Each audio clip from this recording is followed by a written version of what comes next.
الحمد لله وكفى وسلام على عباده الذين اصطفى أما بعد أعوذ بالله من الشيطان الرجيم بسم الله الرحمن الرحيم أرسله بالحق بشيرا ونذيرا وداعيا إلى الله بإذنه وسراجا منيرا قال رسول الله صلى الله عليه وسلم الإيمان عريان لباسه التقوى وزينته الحياة وثمرته العلم أو كما قال عليه الصلاة والسلام.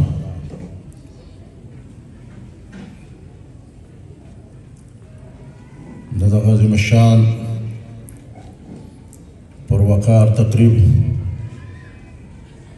انتهایی قدرمن صدر او په دغه محفل کې ناست قدرمن علماء کرام طلباء ځوان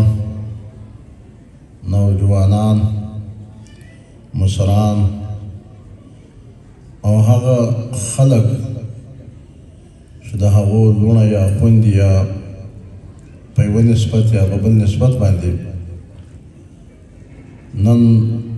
دستاربندي کوي او دوره حدیث یې مکمل کړې ده. بخاري شریف زموږ مخ ته پرته ده.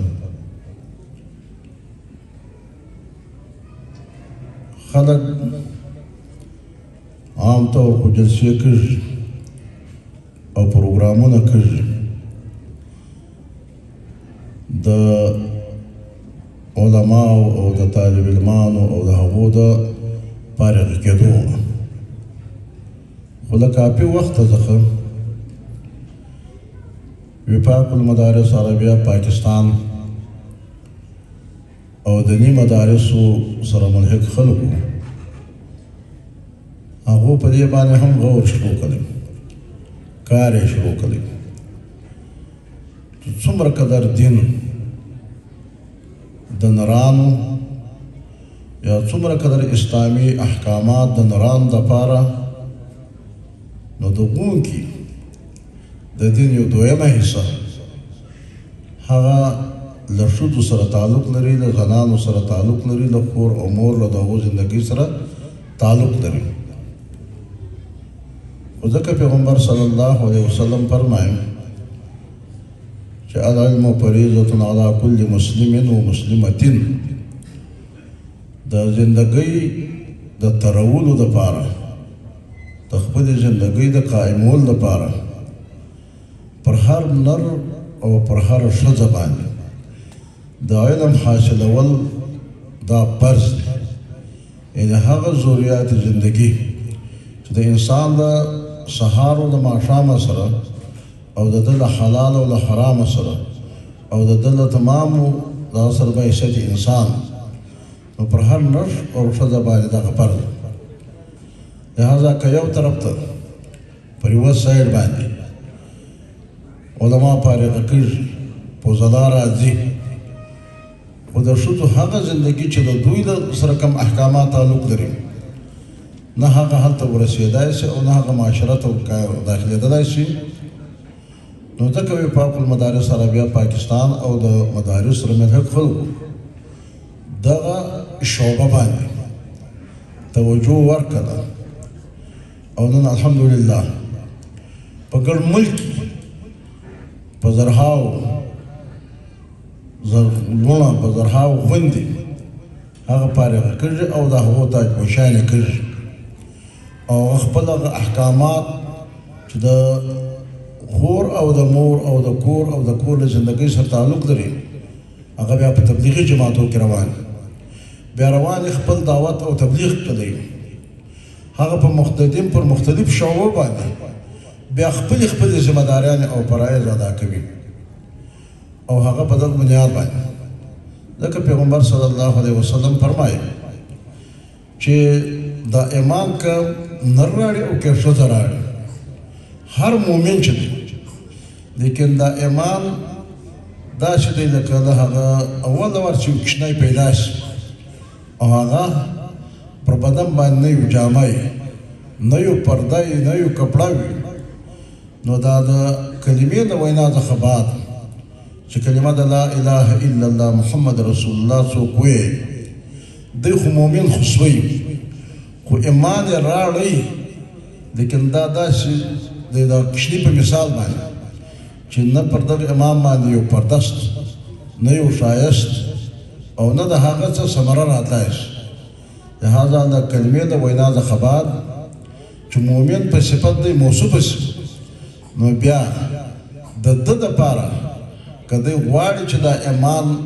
لباسداره کړي پردهداره کړي نو لباس و تقوا نو دغه مؤمن دا خپل ایمان په دا لباس کې کولی شي چې هغه به تقوا اختیاروي اجمالي تقوا په اوامرو باندې عمل کول د نواهیو څخه ځان ساتل دا د متقي او د تقوا او علما په هغه باندې فرمایي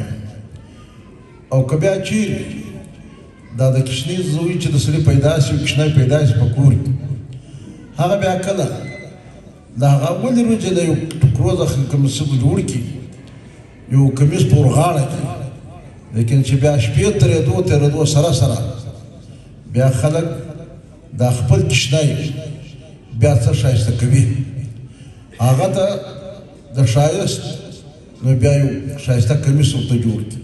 یو زړونګی په وځړوي یو بل داسې شی په وځړوي او بیا هغه د ښایست شیان نو که سړی ایمان ښایسته کوي زینت ورکوي د پردې څخه بعد بیا زینتداره کوي نو د هغه دپاره د زینته الحیا زینت بیا د هغه ایمان هغه حیا ده هغه حیا دا د دغه ایمان زینت او که بیا غواړي چې سړی دا کوچنی زوی دا رالویږي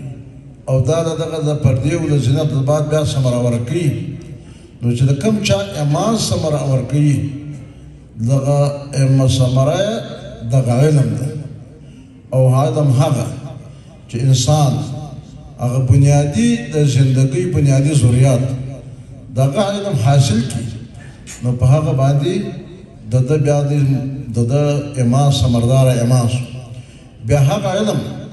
په خپله هم زده کړي او بیا و بل ته هم تعلیم ورکوي او بیا و نور خلکو ته هم رسوي او دا د انبیاو ذمهداري وده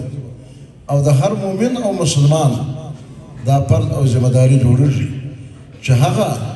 څه زده کړي هغه به بیا ورسوي و قوم ته به ورسوي لکه یا ایها الرسول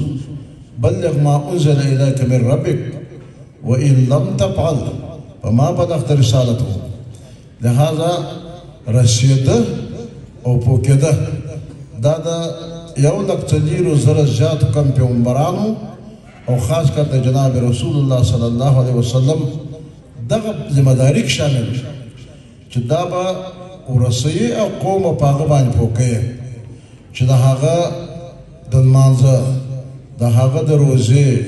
د هغه د حج د هغه د تجارت د هغه اجتماعي زندګۍ معاملات او د انفرادي زندګۍ معاملاتو د هغه دپاره چې څومره احکامات او د ده د پیدایش مقصد او د ده د زندګۍ ترول لار چې په قرآن کریم کې له الف لام تر والناس پورې دا بیا ستا ذمهواري ده چې زده یې کړې او بیا رسوي او قوم به په هغه باندې پوکوي خو دا پوکېده او رسېده لکه دا نن چې علما مدارس قایم کړي وي ناسې بسترې اخیستې روانې ته ورته تبلیغ چلوي ناسې په میدان مشران کې هغه تزکیه نفس کوي د انسانانو دا ټولې ذمهداریان په میدان کې ولاړې د ظابر حکمران په مخ کې د اعلان کلمت الحق دپاره جدوجهد کوي دا ټولې ذمهداریان دا د انبیاو اجتماعي ذمهداري وه او د هغه بعد زکېدو بعد یو عالم دغه ذمهداري ده چې د زندګۍ په هره شعبه کې د خپل جدوجهد جاري ودرځي او خلک په خپل زندګي باندې پوه کړي نو دغه یو کامل او مکمل انسان کېدلی شي او فرمایي چې که چیرې تا دغه د پوهېدو او د رسېدو ذمهداري نه کپره نعوذ بالله تا د نبوت ذمهداري نه کپره اوس دا په دې باندې د امت د اتفاق چې انبیا علیهم السلام معصوم له هغو خو د یو کشنۍ سي کشنۍ غلطۍ بلکې خطایي بلکې ولغه شم احتمال هم نشته امکان هم نشته لیکن بیا هم الله تعالی د انبیاو په باره کې او د جناب رسول الله صلی الله علیه وسلم په باره کې دا فرمایي نو علما فرمایي چې دا د دغې معاملې د اهمیت مهتم بشان چې دا پوهېده او رسېده دا دومره لازم او ضروري ذمهداري ده که د چیرې دا تا نه کپره نو ګویا کې د بالفرض و تقدیر نو نعوذ بالله د رسالت ذمهداري نه کپره نو ځکه نن علما په مختلفو محاذو باندې په مختلفو میدانو باندې دا فرایض او ذمهداریان ادا کوي او دا داسې نه چې دا فرایض او ذمهداریان دا دوی د چا د خوشحالۍ لپاره یا د یو چا په حکم باندې بلکې د یوه ذات حکم دی هغه یې ته خپل فرایض ادا کوه لیکن بعض وخت کله کله خلک په دغه غلطفهمي کې ولولي او چې دوی خپل فرایض او ذمهداریان په اتمه طریقه باندې ادا کوي لیکن هلته په میدان عمل د هغه اثر نه پیدا کېږي او هغه نتایج د مطلوبه نتایج په داس نه راځي چې کوم د جدوجہد او د کومه جستجویي وي هغه نه راځي نو بیا دې پریشان او بیا دې په دې فکرمن او په دغه وخت کې دا اوس کله کله په دغه مسلمانانو کې دا پرته وکړه راشي دا هغه وی چې هغه نتایج ته د دې سواچي چې ما خو ته دا دعوت در ورسولې او ته مې پوه کړې او دا مې درلوش دا د الله او د الله د رسول حکم دی او الله فرمایي یا ایها الذین آمنوا اتقوا الله وکونوا مع الصادقین چې خدای وایي چې د ایمان خاوندانو د ما وویره راسه او د صادقینو سره ملګري ساسه او خدای پاک دا وایي چې دا حکم ومناست لهذا لغه بعد بیا هم دا نتایج په لاس نه راځي او دا خلک په دې باندې عمل نه کوي نو بیا ودغه ته لاس واچي چې دا به اوس په زور باندې راسم لیکن الله تعالی یو لک څلور زره زیات کم پیغمبران راغلي او هر نبی ته دا ذمہداري او فرض ورکړي دي چې دا خلک ادعو الى سبيل ربك بالحكمه والموعظه الحسنه وجادلهم بالتي هي احسن هر نبی ته او جناب رسول الله ته چې دا خلک د حکمت او د خیرخواهۍ په بنیاد باندې د نیکنتۍ په بنیاد باندې دا د الله لار ته رابولم او مو بحث هم راځي موقع ته بحث هم راځي او که دوی چیرې یو اعتراض وکړي که دوی چیرې ځان معلومات حاصلول کوي نو هغه په دې طریقه باندې په ډېر صحیح طریقه باندې د خیرخواهۍ په طریقه باندې د ورورۍ په طریقه باندې د محبت په انداز باندې به ته د هغه سوال جواب ورکوي او دا به نه ورته وایي چې ته ګورې دونه او نعوذ بالله د خدای د دغه معاملې په باره کې یا د پیغمبر د دغه معاملې په باره کې لیکن که دوی معلومات او ته وضاحت وکړو چې دغه وجه دا ده او د دغه وجه دا ده او دا دغه دی او دا دغه دی دوی په هغه مقصد یې پوه کړي او دوی بیا په دا لار ته سره روان شي نو دغه کامیابه لار ده او که ته د ډنډې ته لاس واچوي چې زه به تا په زور باندې څه موږ دا مې درته ویلي دي په دې کې به نه د ما سره پوښتنه کوي نه به د ما څخه وضاحت غواړي نه به مدام په دې باندې پوه کوي او دا به منې هم دا مې درته ویلي دي نو دغه چې دغه ته لاس اچوي دا اثار مرتبه داعي او اثار مرتبه چې دي دا د الله ذمہداري ده الله و یو لک څلور زره زیات کم پیغمبران او ټول ته دا ویل چې دعوت ورکاسي د الله ولایت راوړل او دا څه مدر کړی دی په داس باندې دا ورکړي او په پوهه کاسي او دا هغه بعد بیا که هغه مؤمن کېږي که هغه صالح کېږي که هغه پر هغه لار باندې ځي دا بیا ستاسو ذمہداري نه ده انک لا تهدي من احببت ولكن الله يهدي من يشاء دا د الله ذمہ داري ده، ستا ذمہ داري نه ده چې ته به هدایت موصوله ودته کوې، بلکې ستا ذمہ داري دا ده چې ته صرف د هدایت ولیار ته را وبولې. قل اطیعوا الله واطیعوا الرسول، ورته ووایه چې د الله او د الله د رسول اطاعت کوئ. هغه چې څونه الله او الله رسول دا رالېږلي دي او د هغو لارو باندې تګ دا پر هر مؤمن مسلمان او مؤمنه ښځه باندې دا فرض او ذمه داري ده. او د هغه وروسته فإن تولوا فإنما عليه ما حمل وعليكم ما حملتم. که چیرې بیا هم روکرداني وکړئ چا، بیا هم دا ستا په خبره باندې، دا د مولوي ترابي صاحب په خبره باندې، دا د شیخ صاحب په خبره باندې، دا د تبلیغي صاحب په خبره باندې بیا هم چا عمل نه وکړی، نو د هغه بعد الله ورته وایي چې نه ستا د پریشانۍ ضرورت شته او نه ستا د زورورۍ ضرورت شته، بلکې د هغه بعد دا ذمه داریان تقسیم شول. تا خپل فرض ادا او تا دی پوه کړی، او اوس دا دویمه ذمه داري څه ده؟ انما عليه ما حمل وعليكم ما حملتم. پر دا یو خدا غته چې دوی تا پوه کې او را په دا مسله د پوه او دا هغه بعد بیا د قوم ذمه داري دا د قبلیه ده او پر غلیار باندې تل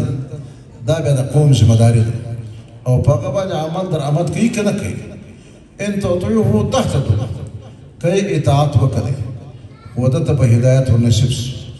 او هدایت چې دی هغه کامیابي ده. او که نه وکړئ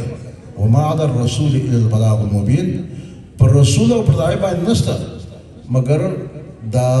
رسېده او پوه کېده او بلاغ مبین دی. نو په دغه بنیاد نن چې په څونه هم په دنیا کې عمل روان دی، باید چې موږ د عمل د خیرخواهۍ په بنیاد باندې د هغه چا د خیرخواهۍ په بنیاد یې کوو چې دته دوار دا ور خیرخواه ور ثابت او دا ورته وایي چې زه ستا خیرخواه یم، دا زما او ستا دواړو ایماني فریضه ده.